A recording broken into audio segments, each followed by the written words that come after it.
स्वागत है आपका अपने चैनल एकलव्य स्टडी पॉइंट पे। और मेरा नाम है सचिन और आज की इस वीडियो में हम पढ़ने वाले हैं क्लास 12 की होम साइंस और चैप्टर फर्स्ट का पार्ट थर्ड है, जिसका चैप्टर का नाम है कार्य आजीविका तथा जीविका, वर्क लाइवलीहुड एंड करियर। तो आइए स्टार्ट करते हैं। आप मुझे इंस्टाग्राम पे फॉलो कर सकते हैं, मेरा यूजर नेम आपके सामने है। आपका कोई भी डाउट हो, कोई प्रॉब्लम हो, आप मुझे बता सकते हैं, मैं उसके ऊपर वीडियो जरूर बनाऊंगा और टाइम मिला तो हम रिप्लाई भी आपको जरूर करेंगे। आज जो वीडियो में हमें पढ़ना है, जो कंटेंट है हमारा, ये देख लेते हैं। एक तो हमें एर्गोनॉमिक्स के बारे में पढ़ना है, डेफिनेशन और इसकी नीड क्या होती है, और बेनिफिट्स पढ़ेंगे हम इसके, और एंटरप्रेन्योरशिप क्या होता है, उद्यमिता जिसे हम कहते हैं, और इसकी डेफिनेशन और इसके कैरेक्टरिस्टिक्स के बारे में हम पढ़ने वाले हैं। तो आइए शुरू करते हैं। तो पहला टॉपिक है आज का हमारा एर्गोनॉमिक्स, जिसको हम सुकार्यिकी कहते हैं। सुकार्यिकी का क्या मतलब होता है, सबसे पहले आपको ये जानना जरूरी है। तो सुकार्यिकी का जो अर्थ होता है वो होता है कार्य तथा कार्यस्थल को कुशल बनाना। जो भी हमारा वर्क है, ठीक है, जो हमारा वर्क है, हम अपने काम को कुशल बनाएं, अपने कार्यस्थल को, अपने वर्क प्लेस को भी कुशल बनाएं, अच्छा बनाएं। अब इसमें जो अर्गोनॉमिक्स, जो ये वर्ड है, ये दो ग्रीक वर्ड्स यानी कि दो ग्रीक शब्दों से मिलकर बना है। अर्गोनॉमिक्स दो ग्रीक शब्दों से मिलकर बना है, जिसमें पहला वर्ड है अर्गन, जिसका मतलब जो मीनिंग होता है वो काम होता है, और नॉमिक्स का मतलब होता है प्राकृतिक नियम। तो काम प्लस प्राकृतिक नियम, ठीक है। आगे बढ़ते हैं।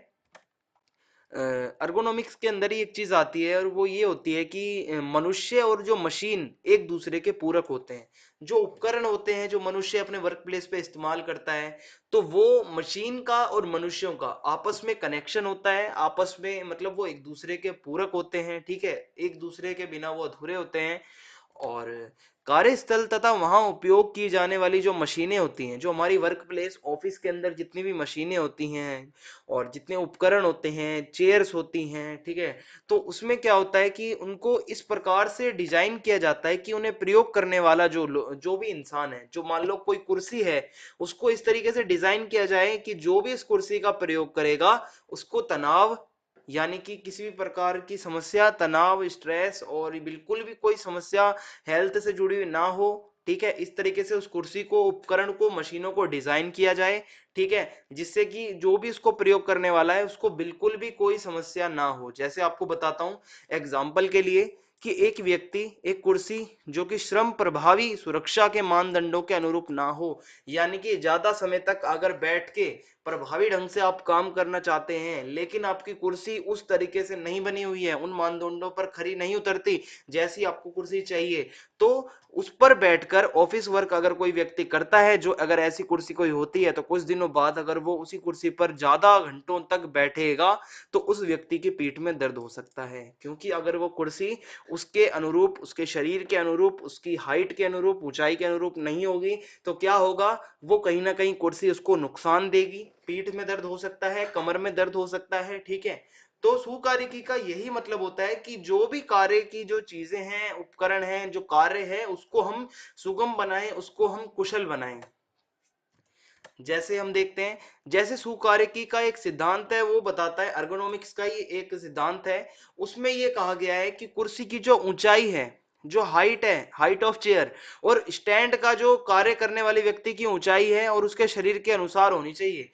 यानी कि जो कुर्सी की ऊंचाई है और जो कुर्सी का स्टैंड है, ठीक है, वो कितना ऊंचा होना चाहिए, जितना व्यक्ति जो उस पे काम कर रहा है उसकी हाइट है, उसके शरीर के हिसाब से चेयर होनी चाहिए, ताकि वो बहुत कंफर्टेबल होकर अपना काम कर सके और उसको कोई भी हेल्थ से जुड़ी प्रॉब्लम ना हो।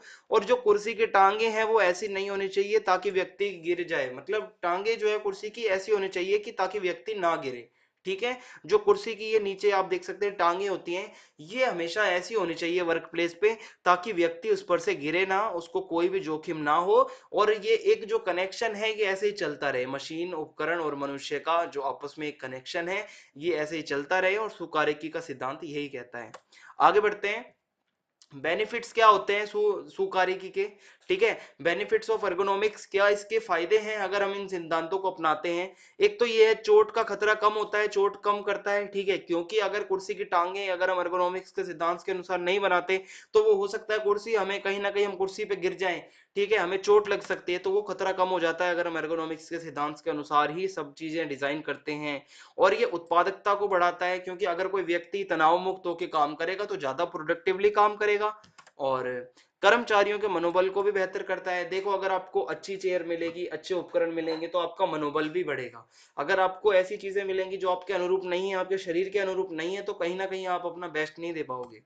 और गलतियों में कमी, ठीक है, गलतियों में कहीं ना कहीं कमी, इससे जो आप, अगर हो सकता है कि आप कोई ना कोई गलती करने वाले होते, अगर एर्गोनॉमिक्स आपको एक ये फायदा दे देता है कि आपकी गलतियां जो है वो कम होंगी, कम से कम आप गलतियां करोगे, क्योंकि इसमें क्या होगा, पूरा सैद्धांतिक तरीके से आपका पूरा डिजाइन किया जाएगा वर्क प्लेस को अंदर से, ठीक है। आगे नेक्स्ट टॉपिक है हमारा उद्यमिता, जिसको हम कहते हैं एंटरप्रेन्योरशिप, ठीक है। एंटरप्रेन्योरशिप, इसको उद्यमिता कहते हैं। इसकी डेफिनेशन क्या है, इसकी मीनिंग इसको समझते हैं, आखिर इसके कैरेक्टरिस्टिक्स क्या क्या हैं, आइए देखते हैं। तो उद्यमिता का मतलब क्या होता है, सेटिंग अप न्यू बिजनेस, अपना कोई भी एक नया व्यापार, मतलब अपना नया व्यवसाय, ठीक है, स्टार्ट करना, एक न्यू बिजनेस अपना स्टार्टअप करना।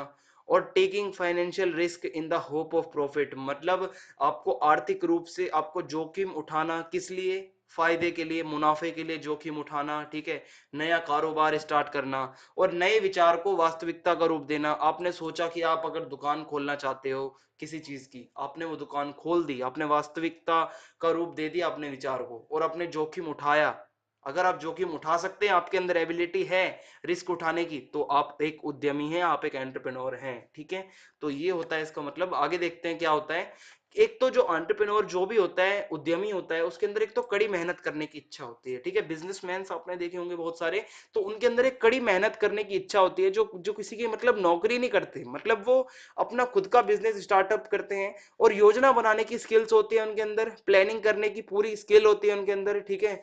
और कौशल होते हैं, जोखिम उठाने का साहस होता है अंदर से उनके अंदर, मतलब एक डेयरिंग उनका एटीट्यूड हो जाता है, कोई भी रिस्क उठा सकते हैं वो बिजनेस से रिलेटेड। और एक साथ अलग अलग काम करने की योग्यता भी रखते हैं जो एंटरप्रेन्योर्स होते हैं, एक साथ बहुत सारे कामों को हैंडल कर सकते हैं।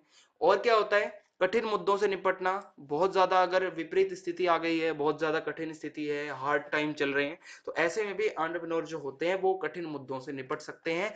चुनौतियों का सामना करने की योग्यता होती है उनके सामने, मतलब उनके पास में दैनिक जो डेली लाइफ में जो भी चुनौतियां आती हैं, जो भी प्रॉब्लम्स आती हैं, ठीक है, जो भी चैलेंजेस आते हैं, उनका सामना वो करने की उनके अंदर एबिलिटी होती है। तालमेल, कोऑर्डिनेशन की योग्यता स्किल होती है उनके अंदर, एक एबिलिटी होती है तालमेल की, ठीक है, कोऑर्डिनेशन बिठाने की, जिसके साथ भी वो काम करते हैं। कम्युनिकेशन स्किल्स बहुत ज्यादा इंपॉर्टेंट है इसके लिए। अगर आपको एंटरप्रेन्योर एक अच्छा बनना है, आपके अंदर कम्युनिकेशन स्किल्स होनी चाहिए, सामने वाले को आप उनके दिल को और मन को जीत सकें, ठीक है। तो ये हमारा उद्यमिता होता है। तो हमारा एंटरप्रेन्योरशिप का टॉपिक यहाँ पे समाप्त होता है। आप कमेंट बॉक्स में जरूर बताना वीडियो आपको कैसी लगी। कोई डाउट है इंस्टाग्राम पे आप मुझे वहां पे बता सकते हैं, ठीक है। और हमारी ई बुक जो है बाकी सब्जेक्ट्स की जल्दी ही अभी आने वाली हैं।